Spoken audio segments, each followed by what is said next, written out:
আমন্ত্রণ সন্ধ্যার এসিটিভি সংবাদে, সঙ্গে আছে আমি সালাউদ্দিন সাদি। শুরুতেই শিরোনাম জানব। আওয়ামী লীগ নয়, একের পর এক মামলা করে পঙ্গু হয়ে যাবে ঐক্যফ্রন্ট। মন্তব্য কাদেরের। বর্ষার আগেই সব সড়কের সংস্কার কাজ শেষ করার তাগিদ। শুরু হলো ডাকসু নির্বাচনের মনোনয়ন ফর্ম বিক্রি। হলে ভোট কেন্দ্র নিয়ে ছাত্র সংগঠনগুলোর মতবিরোধ। পক্ষে ছাত্রলীগ, বিপক্ষে ছাত্রদল। 21শে ফেব্রুয়ারিতে কেন্দ্রীয় শহীদ মিনারে 4 স্তরের নিরাপত্তা জানালেন ডিএনপি কমিশনার। জনগণের সহযোগিতা চাইলেন র্যাব মহাপরিচালক। আখিরি মোনাজাতের মধ্য দিয়ে শেষ হলো বিশ্ব ইজতেমার দ্বিতীয় পর্ব। মুসলিম উম্মার কল্যাণ কামনা, সফলভাবে শেষ হয় শুকরিয়া আদায়।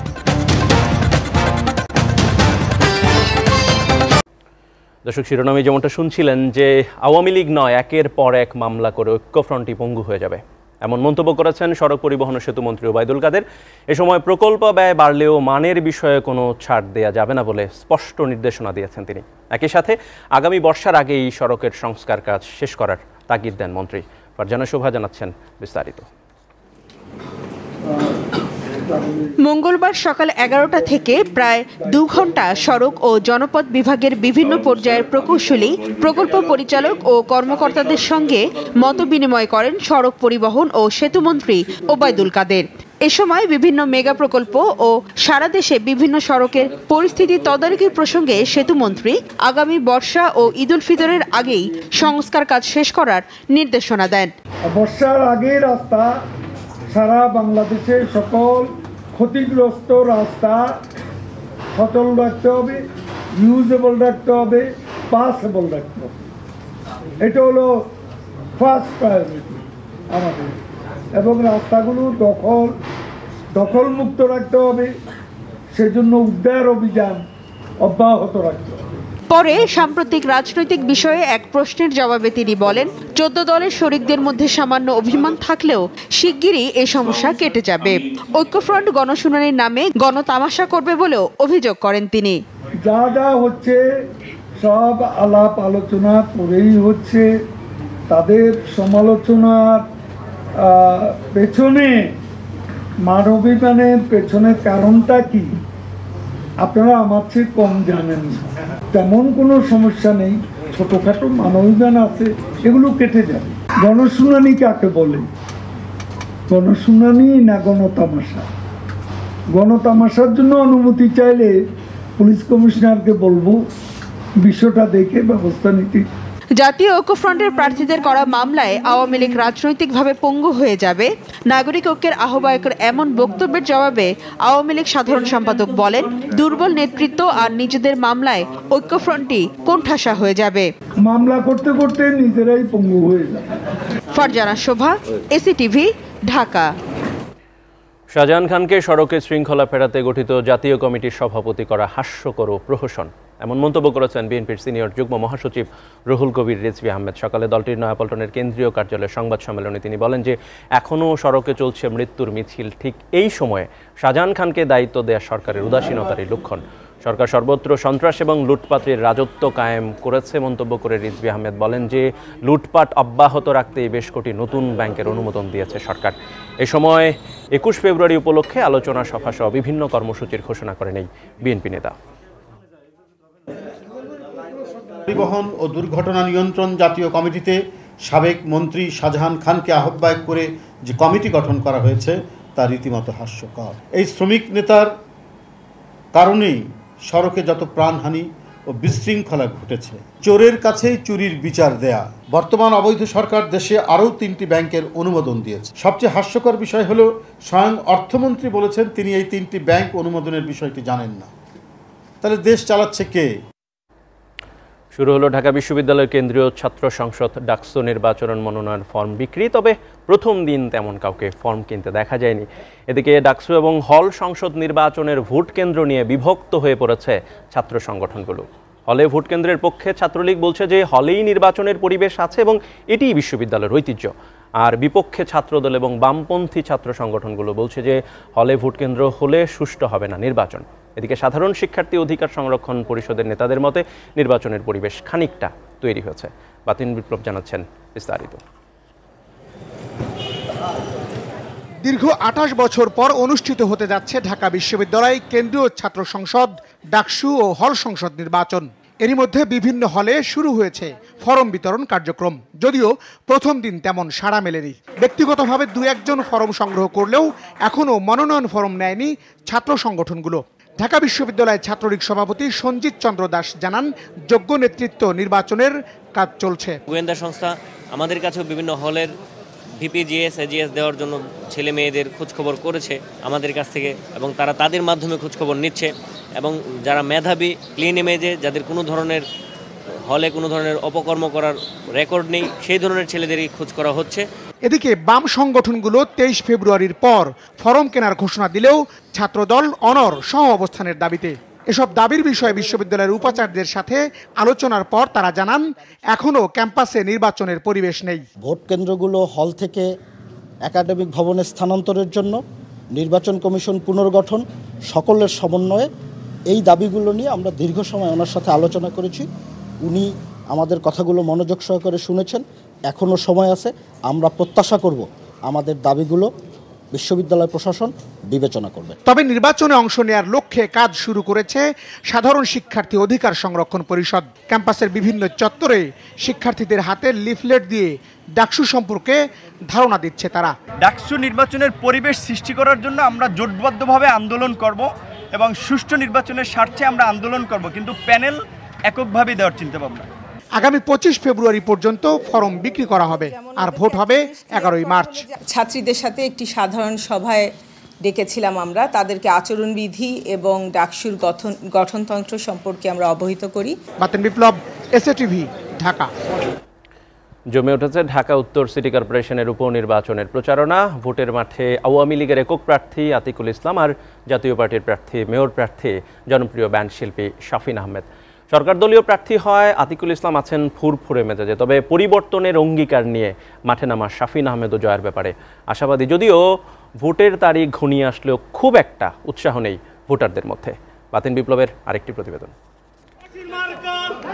ঢাকা উত্তর সিটি উপনির্বাচনে মেয়র পদে জাতীয় পার্টির পক্ষে লড়ছেন জনপ্রিয় ব্যান্ড শিল্পী শাফিন আহমেদ। হুসেন মোহাম্মদ এরশাদের আদর্শ অনুপ্রাণিত এই প্রার্থী মনে করেন, বাংলাদেশের উন্নয়নে সব থেকে বেশি অবদান জাতীয় পার্টির। তাই সুষ্ঠু নির্বাচন হলে এবার উত্তর সিটির জনগণ তাকেই নির্বাচিত করবে। ঢাকা শহরের পান্থপথ, বেড়িবাঁধ, আর্মি স্টেডিয়াম, মিরপুর স্টেডিয়াম, বিজয় সরণি, এই যে পরিবর্তনগুলি তখন এসেছিল, এই জিনিসগুলি ঢাকাবাসী এখনও মনে রাখে, এবং এই ধরনের পরিবর্তন যেটা আক্ষরিক অর্থে মানুষের সুবিধা হবে, মানুষের কাজে লাগবে, এই ধরনের কাজের যে উন্নয়ন আমরা দেখেছি এরশাদ সাহেবের সময়, সেটার ধারাবাহিকতা আমরা বজায় রাখতে চাই। এদিকে নৌকা প্রতীক নিয়ে মাঠে নামা আওয়ামী লীগের প্রার্থী আতিকুল ইসলামের পক্ষে কাজ করছে হাজারো দলীয় কর্মী। নির্বাচনী এলাকায় ওয়ার্ড ভিত্তিক চলছে তাদের প্রচারণা। আতিক সমর্থকদের দাবি, ৩০ ডিসেম্বরের মতো সিটি কর্পোরেশন নির্বাচনেও জনগণ আওয়ামী লীগ প্রার্থীকে বিজয়ী করবে। এমনভাবে শিকড়টা এই দেশের মাটির সাথে মিশে আছে যে আওয়ামী লীগ এবং বঙ্গবন্ধু শেখ হাসিনা একই সূত্রে গাঁথা।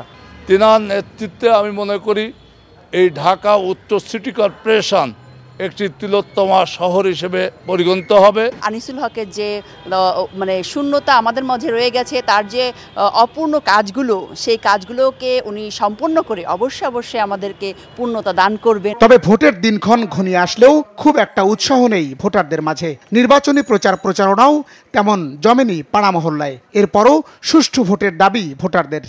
ভোটাররা বলছে যে আমরা যদি ভোট দিতে পারি, আমরা যদি যেতে পারি, তাহলে আমরা অবশ্যই ভালো সিদ্ধান্ত নিব।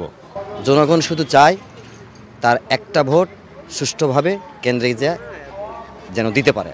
নির্বাচন কিভাবে হবে, তারা ভোট দিতে পারবে কিনা, এরকম ভয়ভীতি তো সবার মধ্যে আছে। ঢাকা উত্তর সিটির মেয়র আনিসুল হক মারা গেলে উপনির্বাচন ঘোষণা করা হয়। তখন আদালতের রায়ে নির্বাচন পিছিয়ে যায়। আইনি জটিলতা কাটিয়ে এখন জমে উঠেছে উত্তর সিটির ভোট পর্ব। বাতেন বিপ্লব, এসএটিভি, ঢাকা। মহান ২১শে ফেব্রুয়ারি এবং আন্তর্জাতিক মাতৃভাষা দিবস উপলক্ষে কেন্দ্রীয় শহীদ মিনারকে ঘিরে ৪ স্তরের নিরাপত্তা ব্যবস্থা নেওয়া হয়েছে। এমনটাই জানালেন ডিএমপি কমিশনার আসাদুজ্জামান মিয়া। কেন্দ্রীয় শহীদ মিনারের সার্বিক নিরাপত্তা ব্যবস্থা তদারকির পর একথা জানান তিনি। এদিকে আইনশৃঙ্খলা বাহিনীর পাশাপাশি সারা দেশে 21শে ফেব্রুয়ারির নিরাপত্তায় জনগণের সহযোগিতা চেয়েছেন র্যাব মহাপরিচালক বেনজির আহমেদ। পাতিন বিপ্লবের প্রতিবেদনে বিস্তারিত।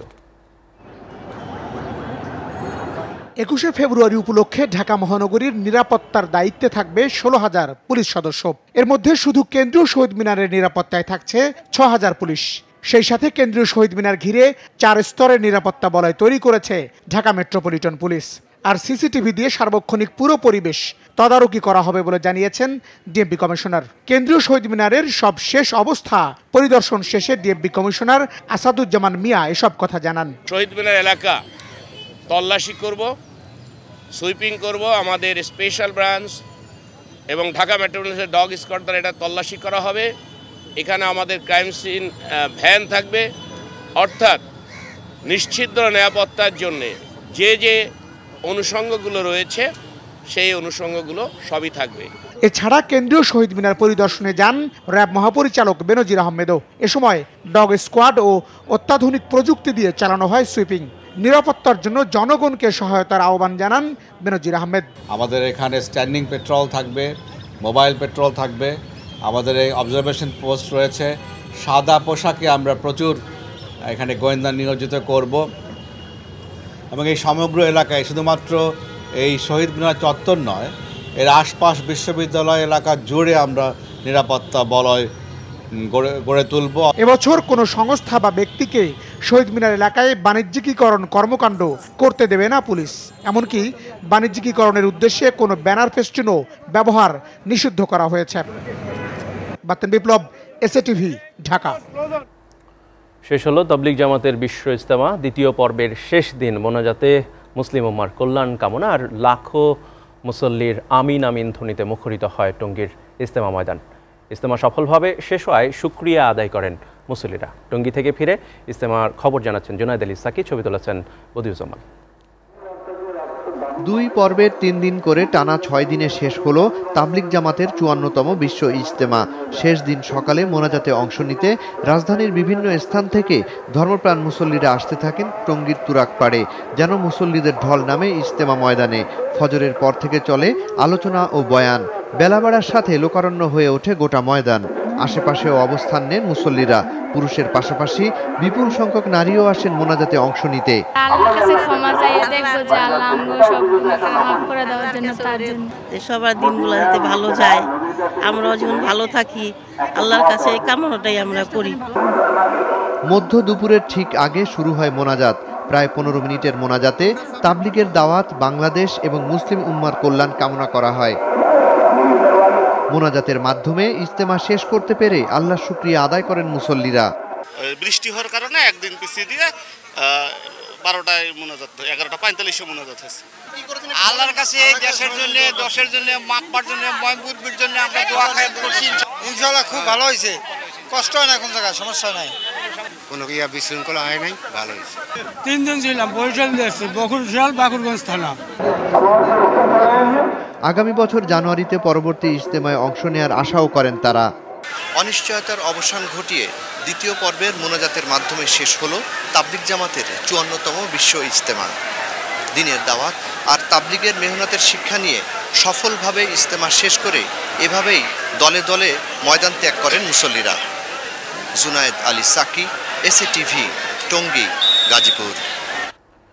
বন্দির আচরণে সন্তুষ্ট কারা কর্তৃপক্ষের সদিচ্ছার পরও মুক্তি মেলেনি শরীয়তপুরের সিদ্দিক ব্যাপারীর।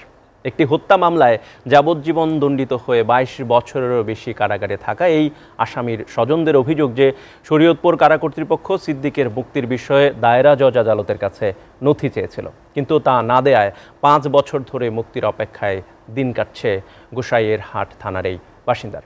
আইনজীবীদের অভিযোগ যে এক শ্রেণীর দুর্নীতিবাজ কর্মকর্তার তদবির বাণিজ্যের দৌরাত্মে অসহায় বিচার প্রার্থীদের আইনি অধিকার।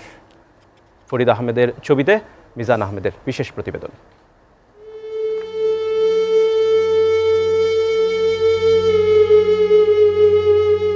আদালত প্রাঙ্গণে বিষণ্ণ মনে হেঁটে চলা এই নারীর নাম খাদিজা বেগম।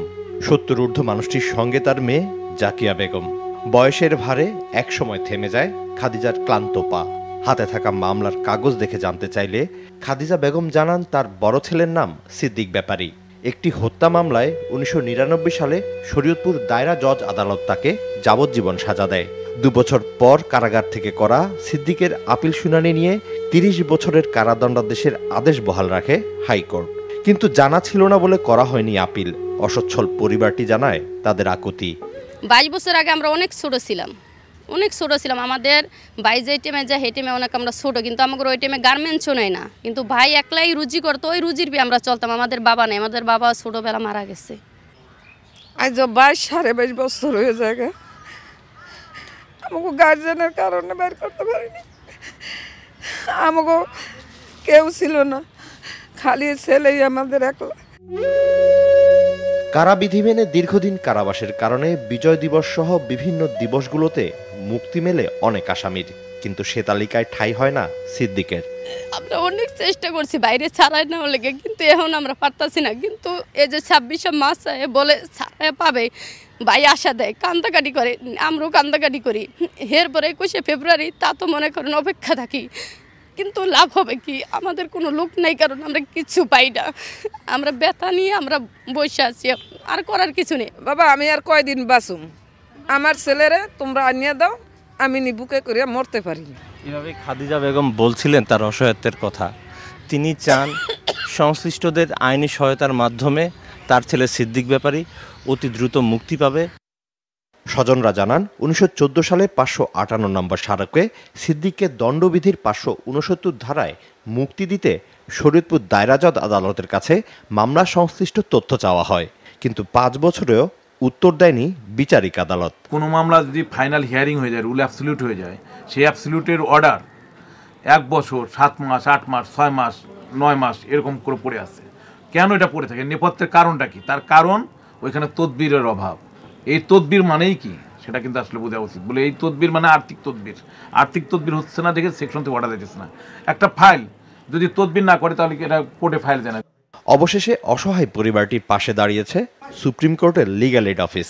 ইতিমধ্যে কারা কর্তৃপক্ষ 2014 সালে সম্ভবত মে মাসে একবার পদক্ষেপ নিয়েছিলেন যে মুক্তির প্রস্তাব দেওয়ার জন্য ওনাদের কারাবিধি অনুযায়ী, এবং এটা যেন কার্যকর হয় এবং পুনরায় যেন কারা কর্তৃপক্ষ তাতে করে আবার চিঠি পাঠানোর ব্যবস্থা করতে পারেন, সে বিষয়টা আমরা দেখছি। তদবির বাণিজ্য বন্ধের পাশাপাশি বিচারিক কর্মকর্তাদের উদাসীনতায় আর যেন কেউ কারাগারের অন্ধকার প্রকোষ্ঠে অবহেলায় পড়ে না থাকে, সেজন্য সংশ্লিষ্ট কর্তৃপক্ষের কঠোর নজরদারি এবং কার্যকর পদক্ষেপ প্রয়োজন বলেও মত দেন আইনজীবীরা। মিজান আহমেদ, এসএটিভি, ঢাকা। যুক্তরাজ্যের মতো বাংলাদেশও গণমাধ্যমের স্বাধীনতায় বিশ্বাসী। বাংলাদেশে পত্রপত্রিকা এবং টেলিভিশন অবারিত স্বাধীনতা ভোগ করছে বলে মনে করছেন তথ্যমন্ত্রী ডক্টর হাসান মাহমুদ। শ্রীলঙ্কা, ভারত, ভুটান, তুরস্কের প্রেস কাউন্সিলের প্রতিনিধিদের সাথে দেখা করার আগে তিনি একথা বলেন। তার মতে কোনো ব্যক্তি বা পত্রিকায় প্রকাশিত খবরের ভিত্তিতে কোনো দেশের গণমাধ্যমের স্বাধীনতা নিরূপণ করা সম্ভব নয়। বাংলাদেশে অবাধ তথ্য প্রবাহ নিশ্চিত করতে তথ্য অধিকার আইন প্রণয়ন করা হয়েছে। বর্তমানে 44টি টেলিভিশন এবং 2000-এরও বেশি পত্রিকার লাইসেন্স দেওয়া হয়েছে বলেও জানান তথ্যমন্ত্রী।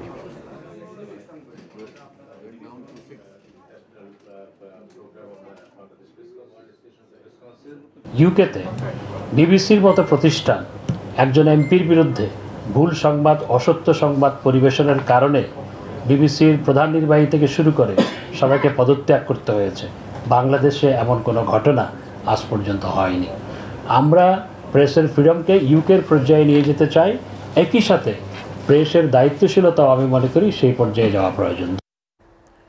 চট্টগ্রামে কর্ণফুলীর পাড়ে অবৈধভাবে গড়ে তোলা বস্তিতে অগ্নিকাণ্ডে 9 জনের মৃত্যুর পরও ধরাছোঁয়ার বাইরে রয়েছে ভূমিদস্যুরা। ভয়াবহ আগুনে স্বজন হারানো ক্ষতিগ্রস্ত পরিবারগুলোকে ঢাল বানিয়ে সাধারণ মানুষের সহানুভূতি নিয়ে অবৈধ স্থাপনাগুলো টিকিয়ে রাখার অপচেষ্টা করছে ওই ভূমিদস্যুরা।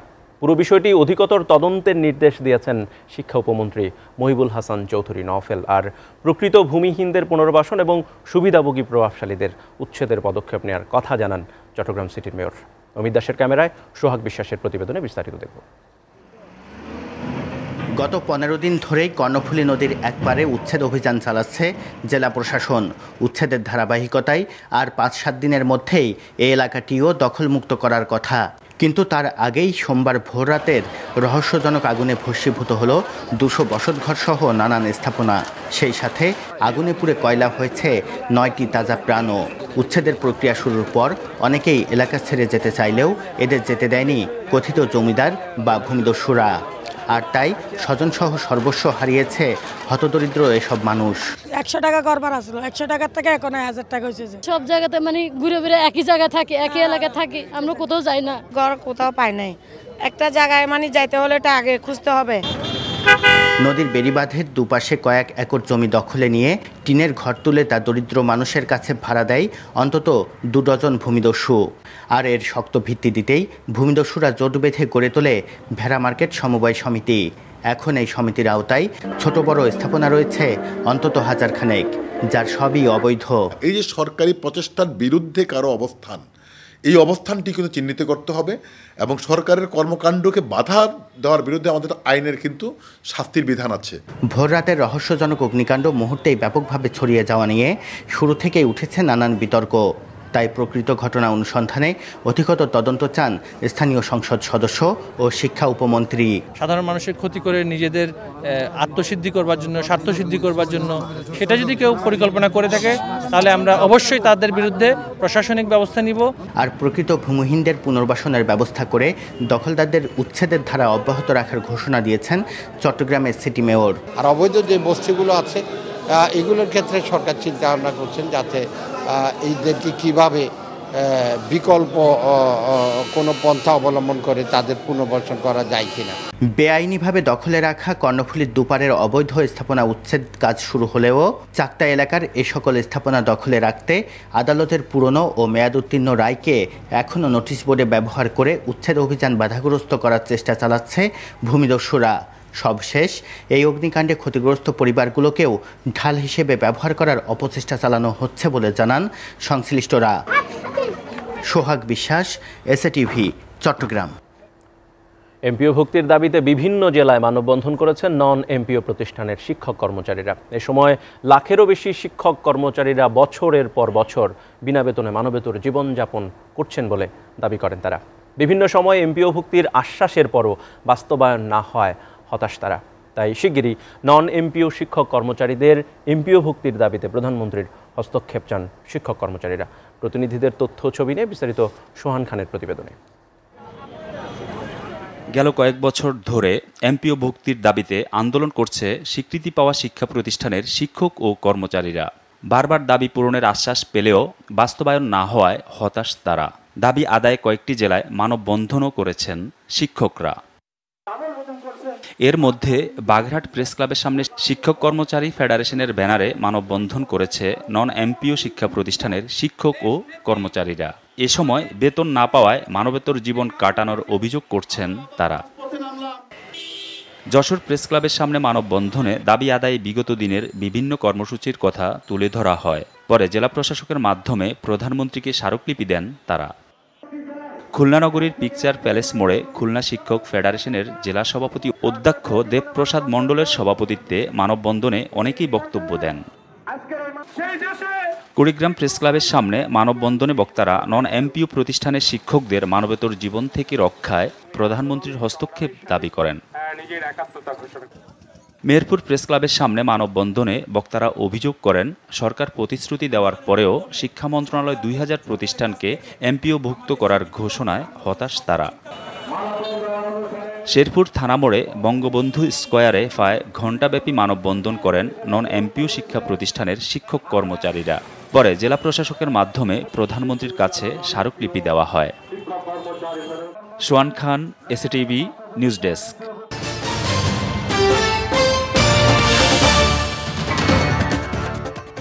Bangladesh blue economy dialogue on fisheries and mariculture শিরোনামে দুদিনের সেমিনারের আয়োজন করা হয়েছে। রাজধানীর হোটেল সোনারগাঁয়ে এই কর্মসূচির উদ্বোধন করেন মৎস্য প্রাণী সম্পদ প্রতিমন্ত্রী আশরাফ আলী খান খসরু।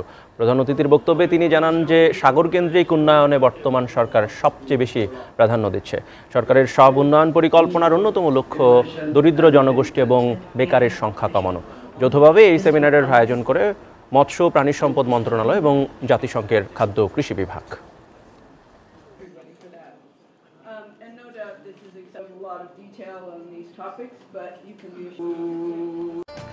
ধূমপানের ক্ষতিকর প্রভাব মোকাবেলায় টেলিভিশনে ৬,০০০ মিনিট বিজ্ঞাপন প্রচারের সিদ্ধান্ত নিয়েছে জাতীয় তামাক নিয়ন্ত্রণ সেল। এ উপলক্ষে একটি বিজ্ঞাপনের উদ্বোধন করেন স্বাস্থ্যসেবা বিভাগের অতিরিক্ত সচিব হাবিবুর রহমান খান। তিনি বলেন, ২০১৩ সালে তামাক সংশোধন আইন এবং ২০১৫ সালে তামাক নিয়ন্ত্রণ বিধিমালায় বেশ কিছু পদক্ষেপ নিয়েছে সরকার।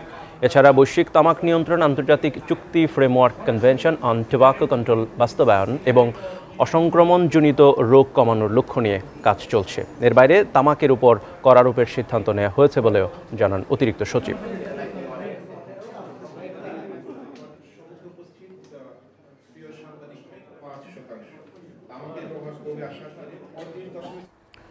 কুষ্টিয়ার দৌলতপুরে পুলিশের সঙ্গে কথিত বন্দুকযুদ্ধে 2 জন নিহত হয়েছে। নিহতরা ডাকাত দলের সদস্য। দাবি পুলিশের, ভোরে দৌলতপুরের কাটাদহ মাঠে বন্দুকযুদ্ধের ঘটনা ঘটে। নিহতরা হলেন উপজেলার মুফাজ্জল হোসেন এবং মাহবুল। ঘটনাস্থল থেকে 2টি এলজি গান এবং 4 রাউন্ড গুলি ও একটি রামদা উদ্ধার করেছে পুলিশ। এ সময় 2 পুলিশ সদস্য আহত হয়। এদিকে পাবনার চাটমোহরে মাদক ব্যবসায়ীর সাথে পুলিশের গোলাগুলির ঘটনায় আবদুল্লাহ ওরফে জাহিদ নামের এক মাদক ব্যবসায়ীর পায়ে গুলিবিদ্ধ হয়। এ সময় আহত হয়েছেন 2 পুলিশ সদস্য। ঘটনাস্থল থেকে অস্ত্র এবং মাদক উদ্ধার করেছে পুলিশ।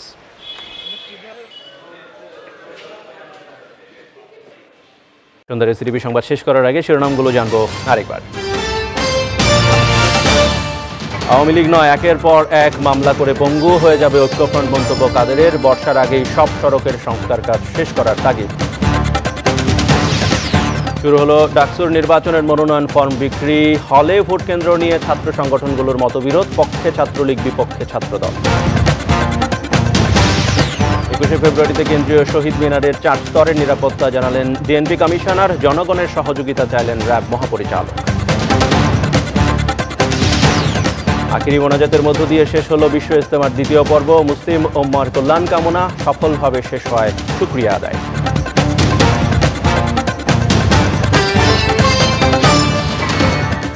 এই ছিল সন্ধ্যার এসিটিভি সংবাদ। এরপরেই দেখবেন মাঠে ময়দানে। এসিটিভি সর্বশেষ সংবাদ জানতে ভিজিট করুন www.actv.tv। সঙ্গে থাকার জন্য ধন্যবাদ সবাইকে।